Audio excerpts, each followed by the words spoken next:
Hey everyone, I am Tareem and today we are going to study a feministic approach to the movie Little Women. हमारी movie जो है ये एक novel adapted movie है। ये इसकी रिलीजिंग डेट, इसके डायरेक्टर, स्क्रीन प्ले राइटर और costume designers. So let's move towards another slide. ये हमारे मेन करेक्टर्स हैं, मार्च सिस्टर्स।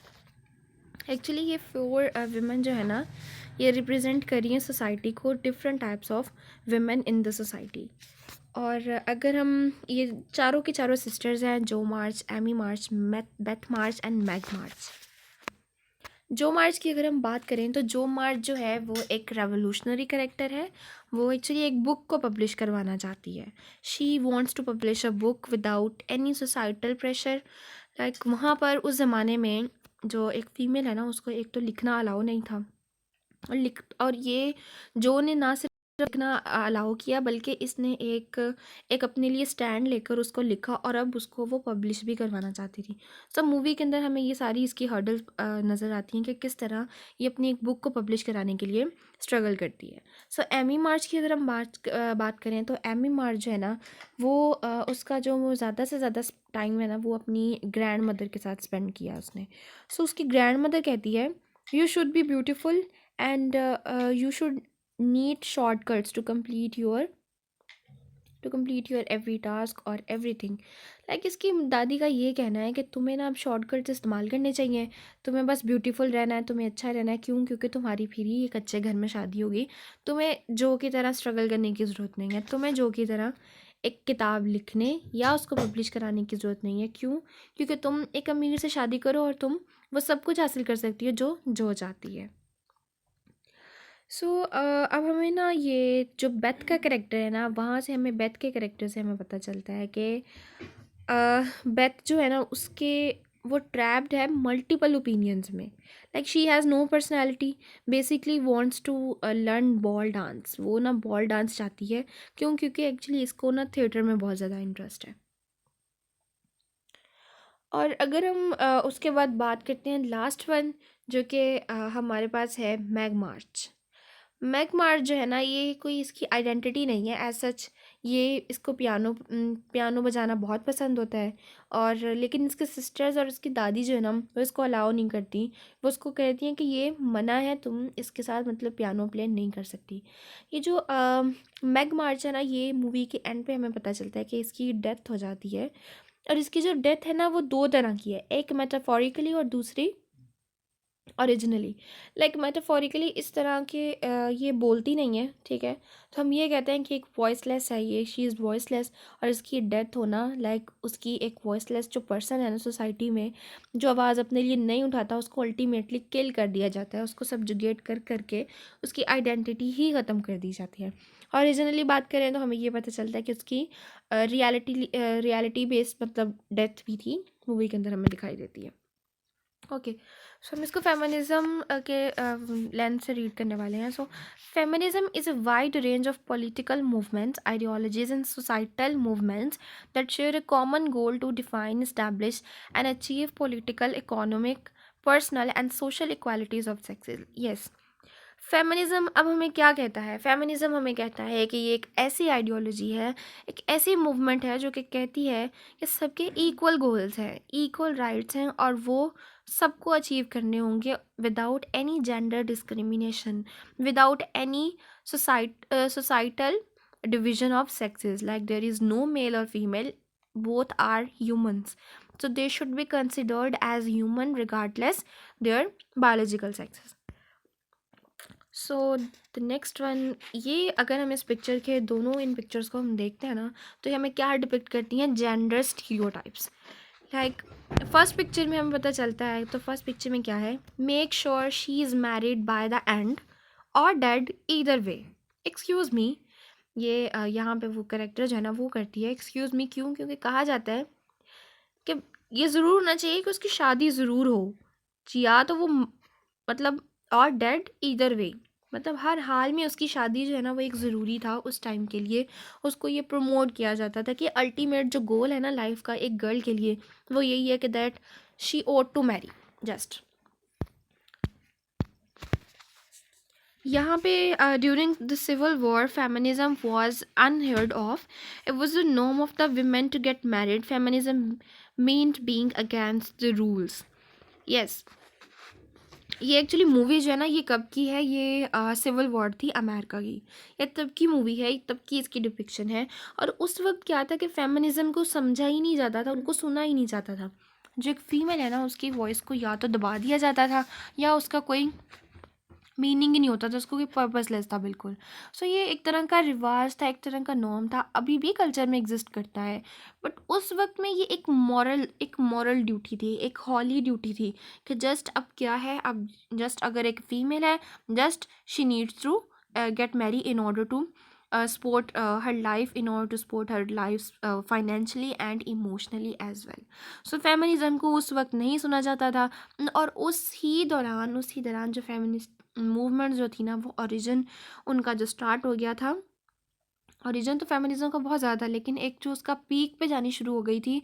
क्यों? क्योंकि अब इन रूल्स के ख़िलाफ़, लाइक सिर्फ एक घर के कामकाज और शादी के अलावा जो था ना, यहाँ पे रूल्स के अगेंस्ट एक पावरफुल मूवमेंट स्टार्ट हो चुकी थी।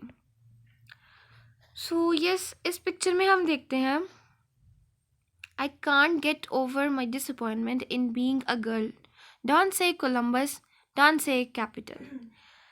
अब यहाँ पर हम देखते हैं कि वो कह रही है, I can't get over my disappointment. वो कहती है, मैं अपनी ना इस मायूसी को ख़त्म नहीं कर सकती, क्यों? कि मैं एक गर्ल हूँ। सो साइमन डी बोवर जो है ना, वो कहती है अपने वर्क में सेकंड सेक्स में, वो कहती है, one is not born a woman but rather becomes one. So yes, जब एक बेबी जो है, जब उसकी बर्थ होती है, तो सोसाइटी जो है ना, एक्चुअली वो उसको नेम देती है, yes you are a girl और you are a boy. So वहीं पे at the very start from the birth, वहीं से स्टार्ट हो जाता है, यस यू आर डिस्क्रिमिनेशन जो है ना, तो वहीं से स्टार्ट हो जाती है, you are boy and you are girl. So यहाँ से हमें वही कहते हैं, सिमोन जो है ना, सिमोन डी बोवर जो हमें कहती है कि एक इंसान जो है ना, वो वुमन तो पैदा होता ही नहीं है, लेकिन उसको बाद में बना दिया जाता है। वो कौन बनाता है? एक ज़ाहिर सी बात है, वो सोसाइटी बनाती है। अब अगर हम ये वर्ड्स देखते हैं स्लाइड के नीचे, don't shake hands, don't whistle, don't stare, don't put your hands behind the back. So ये जो है ना, ये कुछ एक एथिकल वर्ड्स हैं, एक फीमेल के जो एथिकल वर्ड यूज़ किए जाते हैं। लाइक ये एक डेकोरम है तुम लोगों का, डोंट शेक हैंड्स शेक नहीं करने, विसल सीटी नहीं बजानी, घूरना भी नहीं है, लाइक तुम्हें अच्छे से देखना है, प्यार से देखना है।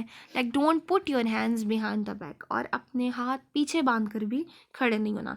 सो these are some ethical views और ethical deeds for a term for a woman.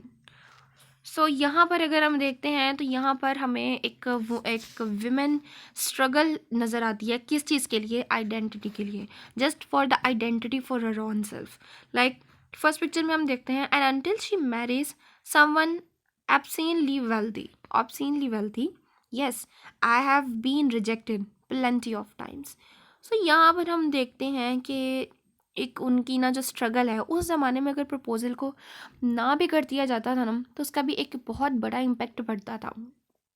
Like इसको वन टाइम रिजेक्ट हो चुका है, सेकंड टाइम रिजेक्ट हो चुका है, थर्ड टाइम रिजेक्ट हो चुका है, तो वो रिजेक्शन जो होती थी ना, वो कंटिन्यूअसली साथ चलती रहती थी। इवन कि एक्सेप्टेंस के साथ साथ भी उस रिजेक्शन को मतलब इग्नोर नहीं किया जाता था कि yes, once she was rejected, this and that वाला कॉन्सेप्ट जो था ना, वो थ्रू आउट द लाइफ चलता रहता था।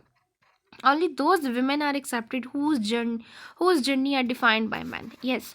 अब सिमोन डी बोवा अपने वर्क में ही एक कोट करती है कि अगर एक फीमेल जो है ना, उसको किस किस नाम से जाना जाता है, एक मेल उसको डिफ़ाइन करता है, उसकी आइडेंटिटी को भी एक मेल डिफ़ाइन करता है। लाइक उसकी आइडेंटिटी को बिल्कुल निगलेक्ट कर दिया जाता है कि वो एक बीइंग जो है, वो भी एग्जिस्ट करती है सोसाइटी में। सो हम नेक्स्ट मूव करते हैं। It's dreadful being poor. It's not fair.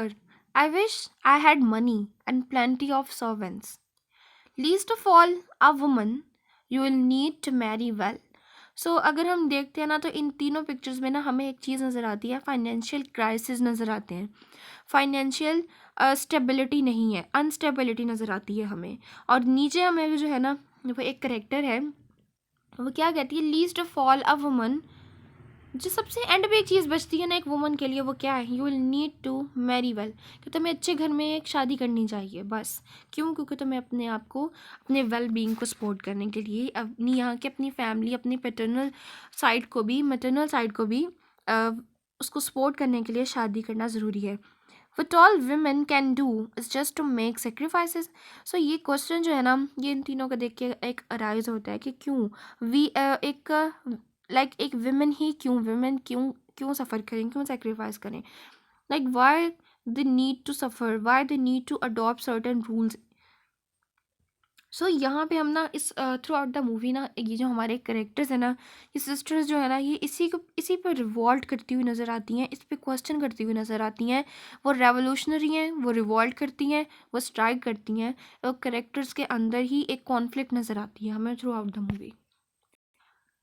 तो यहाँ पे हमें नज़र आता है, फर्स्ट पिक्चर में आता है, girls have to go in to the world,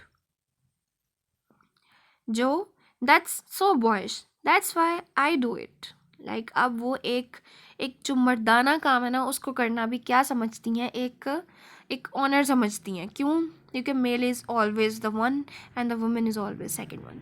तो यहाँ पे वुलस्टनक्राफ्ट का एक कोट है, I do not wish them to have power over man but over themselves. Yes, अब यहाँ पे मैरी वुलस्टनक्राफ्ट कहती है कि मैंने ये कभी भी नहीं कहा कि जो औरतें हैं ना, उनको उनके पावर होनी चाहिए उनके ऊपर, उनकी पावर होनी चाहिए किसके ऊपर? मर्दों के ऊपर। No, she said but over themselves. Like वो कहती हैं कि एटलीस्ट एक वुमन जो है ना, उसको अपने ऊपर पावर होनी चाहिए, वो अपने डिसीजंस खुद ले सके, डिसीजन मेकिंग की पावर, वो वो इंडिपेंडेंट होनी चाहिए। वो यहाँ पे मतलब हमें एक टोटल रेजिस्टेंस भी शो होती है, और रेजिस्टेंस के साथ साथ ना एक पैरेलल सोसाइटी के अंदर दो व्यूज़ जिस तरह रन करते हैं ना, वो भी नज़र आता है। लाइक एक करेक्टर्स जो है ना, वो उसको टोटली रिजेक्ट करें, और दूसरे करेक्टर जो है ना, वो मूवी के साथ साथ ही हमें डिपेक्ट करें कि नहीं, तुम लोगों को ये करना ही नहीं चाहिए। क्यों? क्योंकि तुम लोग गर्ल्स और यू आर फ्रेजाइल वंस। सो अगर हम इस पिक्चर में आते हैं ना, तो ये हमें ना मूवी के अंदर लाइफ स्टाइल पता चलता है किस तरह का है। अगर हम फर्स्ट में देखते हैं तो वो कम्युनिकेट किस तरह करते हैं? लेटर्स के ज़रिए से। सेकंड में हम देखते हैं तो हमें पता चलता है वो कैरेजेस के ज़रिए से ट्रेवल करते हैं। अब वहाँ पे लाइट भी नहीं है, कैंडल्स यूज़ हो रही हैं, और एक थिएटर भी वहाँ पे हमें। तो इन चारों स्लाइड्स को, अगर हम चारों पिक्चर्स को देखें ना, तो हमें पता चलता है कि ऑब्वियसली ये एक एंशंट एज को डिपिक्ट किया जा रहा है। एंशंट एज को हमें इलस्ट्रेशन की जा रही है कि किस तरह उस ज़माने में ये सब कुछ चलता था, और किस तरह उस ज़माने में क्या way of living, way of style था लोगों का। सो ये पिक्चर जो है ना, ये पिक्चर हमें नीचे इसका लिखा हुआ है, women should married to rich man in order to support their families. Yes, अच्छा, उस ज़माने में ना ये था कि अगर एक लड़की जो है वो शादी भी करवाती है ना, तो सिर्फ उसी को बेनिफिट नहीं होता था, एक्चुअली उसकी होल फैमिली को बेनिफिट होता था। क्यों? क्योंकि अब उस ज़ाहिर सी बात है, उसके पास प्रॉपर्टी आ जाएगी, वो पावरफुल हो जाएगी, तो वो अपनी हेल्प कर सकती है फाइनेंशियली अपने पेरेंट्स की। सो उस ज़माने में ना कुछ इस तरह का भी सीन था ना, कि पेरेंट्स जो थे ना, वो चाहते थे कि हमारी बेटी की एक अच्छे घराने में शादी हो जाए, एक वेल ऑफ हो, एक अमीर हो, बस इस तरह उसको तौर तरीके इसी तरह सिखाए जाते थे ताकि वो बाद में हमें भी सपोर्ट कर सके। सो अगर इन 4 पिक्चर्स की हम बात करें ना, तो यहाँ पे हमें औरतें एक अलग अलग काम करते हुए नज़र आ रही हैं। लाइक ये चारों सिस्टर्स जो है ना, ये उनका है किस तरह वो अपनी लाइफ गुजार रही थी। लाइक अब घर में उनके रहना, अच्छे कपड़े पहनना, सज संवर के रहना, बस यही उनकी अल्टीमेट गोल था उनकी लाइफ का। So mind has no sex, right. ये एक हमारे पास एक पॉजिटिविटी एक शो हो रही है कि एक जो माइंड है ना, वो हमें कोई जेंडर, वहाँ हमारे माइंड के अंदर कोई जेंडर नहीं है। We are open to think, we are open to use it, and we are open to explore whatever we want. So yes, हम ये नीचे वाले पिक्चर में देखते हैं तो आपको नज़र आता है कि वो किस तरह एक बुक लिख रही है, और वहाँ पर लाइट भी नहीं है, और कैंडल की मदद से हर जगह पेज पेज पेज पेज, और वो उस बुक को लिख रही है। सो ये हमें एक नज़र आता है कि पैशनेट गर्ल है ये हमारे पास, हमें पैशन नज़र आता है कि यस, कि आपको एक अगर कोई मतलब आप अगर किसी चीज़ के लिए कोई पैशन है, तो आपको ज़रूरी नहीं है कि आप मेल हो या फीमेल हो। If you wants to do something, then okay, you can do. So अगर हम अपनी मूवी का एनालिसिस करते हैं ना, तो हमें ये चीज़ नज़र आती है economic independence, rewrite female narratives, sisterhood and solidarity, subversion of romantic tropes. So yes, so now it's time to answer $1 million worth question, who are these little women? Little women का नाम दिया गया था इस मूवी को. सो अब हम अगर हम सारा कुछ पढ़ने के बाद अगर हम इस चीज़ का जवाब दें ना, तब हमें समझ आ जाता है कि इनमें से who are these little women.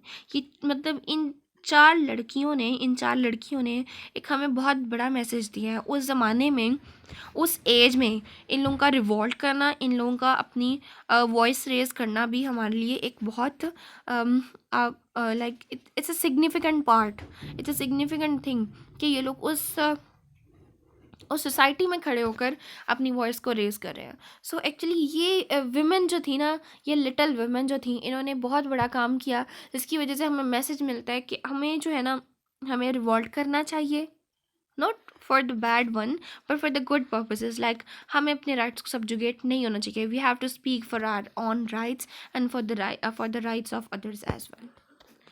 सो ये मेरे पास साइटेशंस है जहाँ से मैंने कुछ रेफरेंसेस लिए थे और मैंने उनको कोट्स किया. सो आई होप ये आपको लेक्चर अच्छा लगा होगा.